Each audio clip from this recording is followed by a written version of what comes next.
بند 1 زندان رجایی شهر 50 نفر ریختن سرش و با نامردی اونم از پشت زدنش. یکی از مخوفترین و البته محبوبترین گندلات‌های ایران در کمتر از 1 هفته به چهره‌ای سرشناس در ایران تبدیل شد. مردی با هیبتی مخوف، بدنی پر از خالکوبی و ادبیاتی منحصر به فرد. وقتی خبر کشته شدن او در زندان رجایی شهر کرج منتشر شد، نامش سر زبانها افتاد. خودش را لات بامرام می‌خواند. دیگران اما او را شرور و اوباش می‌دانستند. و حالا مرگش سوالات زیادی ایجاد کرده. کمتر اسم او را شنیده بودیم، اما به قول خودش از خوبای تهران بود. اهل فضای مجازی نبود، ولی رفیقاش با ویدیوهایی که از اون می‌گرفتن و پخش می‌کردن باعث درگیری‌های بیشتر وحید می‌شدن. عربده می‌کشید، رجز می‌خواند و چندین بار هم به زندان رفته بود. پشت گردنش نوشته بود کینگ عقاب ایران و تمام تنش رد چاقو و تتو داشت. خودش میگفت در تعقیب و گریزهای پلیس 18 بار تیر خورده.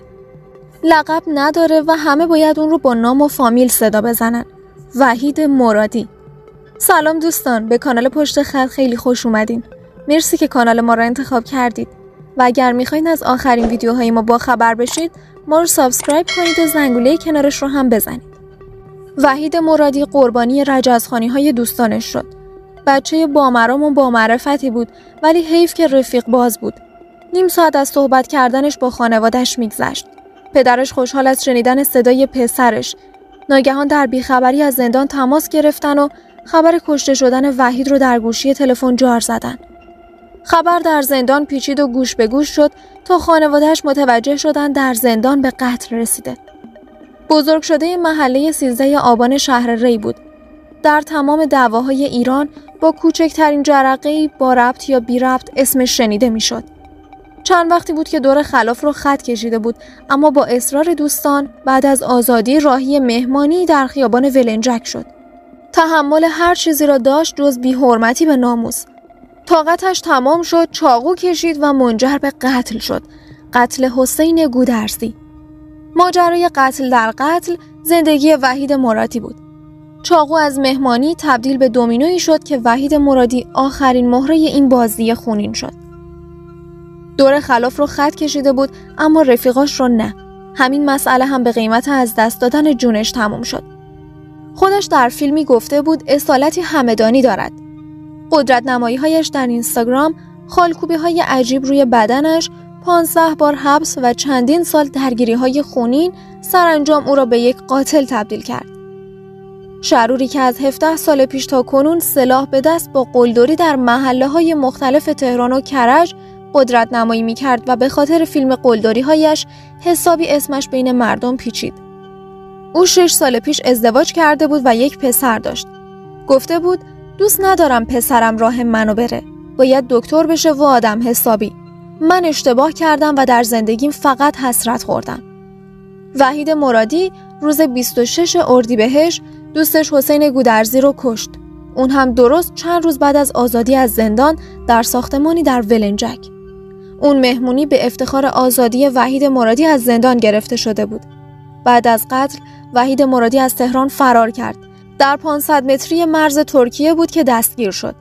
بعد از دستگیری نام او با القابی چون گندلات تهران و عقاب ایران بر سر زبانها افتاد.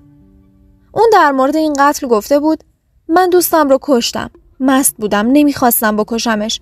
1 سال بود مشروب نخورده بودم. فحش داد و من اون رو کشتم. به اتفاق چند نفر در اون مهمونی حجم بسیار زیادی مشروبات الکلی مصرف کرده بودیم. بعد از مستی متاسفانه مقتول و دوستانش به من توهین کردن و فحش ناموسی دادن. بعد از فحاشی اونها من هم پاسخشون رو دادم که موجب درگیری فیزیکی شد. اونها با شیشه های مشروب به من حمله کردن و من مجبور شدم با چاقویی که از قبل همراه داشتم از خودم دفاع کنم. همسر وحید مرادی از طریق اینستاگرام با خبر شد که شوهرش در زندان به قتل رسیده. بین تمام جملاتش علاقش به وحید مرادی کاملا مشهود بود. گاهی بین صحبت‌ها میگفت شوهرم همه کسم بود. دست گلم رفت زیر خاک. و بعد از مکسی چند ثانیه‌ای ادامه حرفش رو از سر میگرفت. کلمات ناموس، غیرت و ناموس پرستی از واژه‌های اصلی این زن در صحبت‌هاش بود. در جایی از صحبتاش برای نشان دادن انسانیت همسرش به پیشنهادی از طرف شهرداری اشاره می‌کرد. میگفت همیشه از وحید می‌خواستن جزو ماموران سد معبر باشد، اما او هیچ وقت مسئولیت را قبول نکرد و معتقد بود نباید نان مردم را برید. او حتی به حرفای مبنی بر این که بعضی از لات‌ها از جمله وحید مرادی در شلوغی‌ها و اعتراضات خیابانی با ماموران همکاری داشتن اشاره کرد و گفت شوهر من اصلاً از این کارا نمی‌کرد، چون همیشه خودش رو با مردم می‌دونست. وحید مرادی یکی از لات‌های معروف تهران بود که مدتی پیش در زندان رجایی شهر طی یک درگیری خونین کشته شد. دوربین‌های زندان صحنه قتل و آخرین نفس‌های وحید مرادی را ضبط کردند. رسانه‌ها فردای آن روز جزئیات ماجرا را تشریح کردند. درگیری مرگبار بین زندانیان دوشنبه 11 اردیبهشت در محوطه زندان آغاز شد. اما دقایقی بعد وحید به داخل سلول بازگشت. این بار 3 زندانی وارد سلول شدند و او را با 5 ضربه چاقو به قتل رساندند. با بازبینی فیلم دوربین مداربسته زندان چند نفر به عنوان قاتلان وحید مرادی شناسایی شدند. در این میان و با وجود اینکه هنوز ابعاد قتل این شرور سابقه دار مشخص نشده بود، فیلمی از رجزخانی زندانیان قمه به دست بالای جنازه غرق در خون وحید مرادی در فضای مجازی منتشر شد و جنجال‌ها بالا گرفت. هشتگ وحید مرادی تنها چند روز بعد از مرگش در توییتر به شدت داغ شد. فیلم کوتاه هولناکی از داخل زندان، چند زندانی عصبانی با قمه‌های خونی برای جنازه وحید مرادی و هوادارانش رجز می‌خواندند. از اینجا به بعد برای عده‌ای شرور قاتل به مقتول بامرام تبدیل شد. ماجرا وارد فاز تازه‌ای شده بود. رفیقای وحید مرادی معتقد بودند او را نوچه‌های یکی از اراذل اوباش تهران کشتند و حالا انتقام دیگری در راه است. ویدیوهایی در اینستاگرام داغ شد پر از تهدید، قصه پردازی و شایعه. کاربران توییتر اول از هم میپرسیدن وحید مرادی کیه؟ ولی از یه جایی به بعد حجم ویدیوها، حرفها و شایعه‌ها اونقدر بالا رفت که دیگه داستان وحید برای هیچ کس ناآشنا نبود.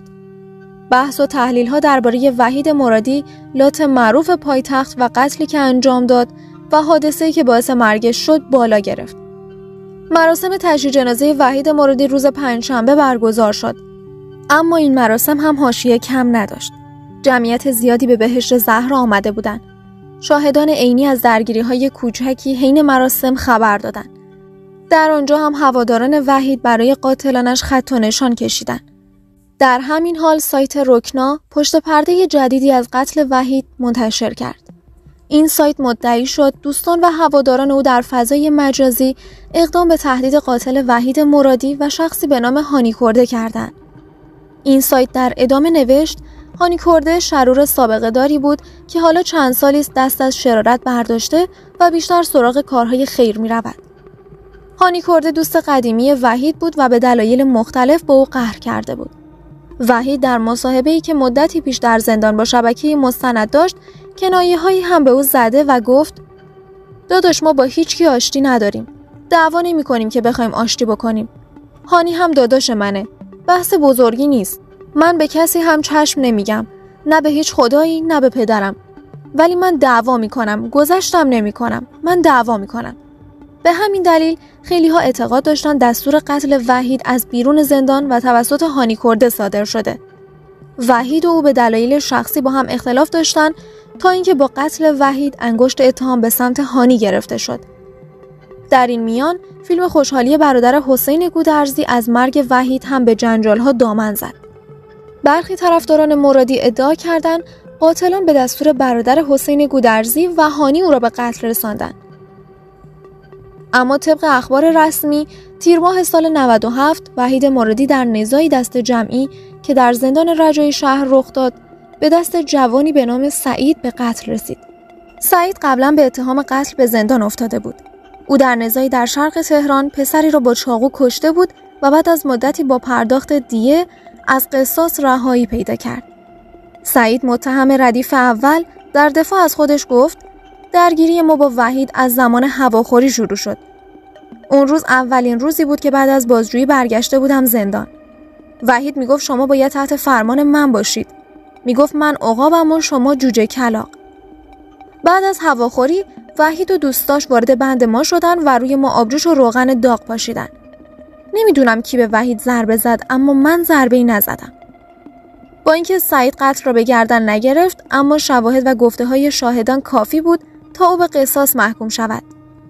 حکم صادر شده بعد از تایید در دیوان عالی کشور به مرحله استیزان رسید و به شعبه 4 اجرای احکام دادسرای جنایی تهران ارجاع شد.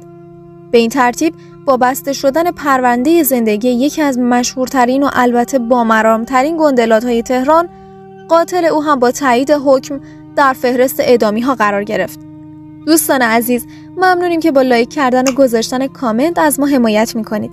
اگر می‌خواین از آخرین ویدیوهای ما با خبر بشید، ما رو سابسکرایب کنید و زنگوله کنارش رو هم بزنید.